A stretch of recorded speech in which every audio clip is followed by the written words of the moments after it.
We've all had that moment. You're in an interview, you're asked a question, and boom, your mind goes blank. Well, I've been in recruitment for 15 years, and don't worry, this happens to everybody. In this video, I'm going to teach you exactly what to do so you can recover quickly and still impress the interviewer. Let's go. Okay, so first things first, freezing doesn't mean you're unqualified or you're dumb or you don't have the answer. What just happens is you blanked out, and in that moment, you forgot what you need to say. And what you actually just need to do is find a way to recompose yourself and then answer the question gracefully. I'm going to give you a framework on how to do that. Okay, let's talk about recovery. So you just blanked, you're in the interview, what do? So the first thing I want you to do is I want you to take a deep breath in. Just don't make it overly obvious, but take a breath in to kind of center yourself. In that moment, smile and pause. A pause doesn't look awkward, it looks thoughtful if you do it the right way. Now after you do that, the next thing you want to do is you actually want to buy yourself some time. And the way you do this by saying the phrase, that's a really great question. Let me take a moment to think about an example that best showcases my experience. That seems like a small thing, but you take that breath, reset yourself, calm yourself down. You say the buy your time phrase, so you buy yourself a little bit of time, and just by doing that, you've given yourself enough time to start collecting your thoughts and figure out exactly where you want to go with your answer. Now the next thing I want you to do is I want you to start answering, but I want you to start broad and then go specific.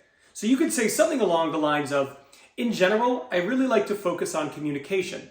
Now, an example that really highlights this is blank, right? So that right there is kind of the playbook of where to go once this immediately happens. Breath in, smile, pause.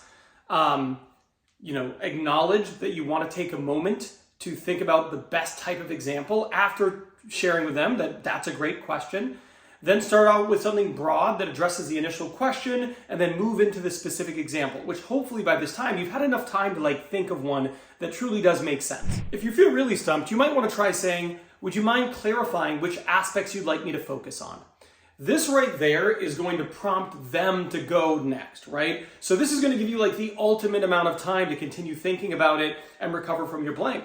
Because then they'll probably jump in and go, okay, well, specifically, what I'm hoping to hear about is A, B, and C.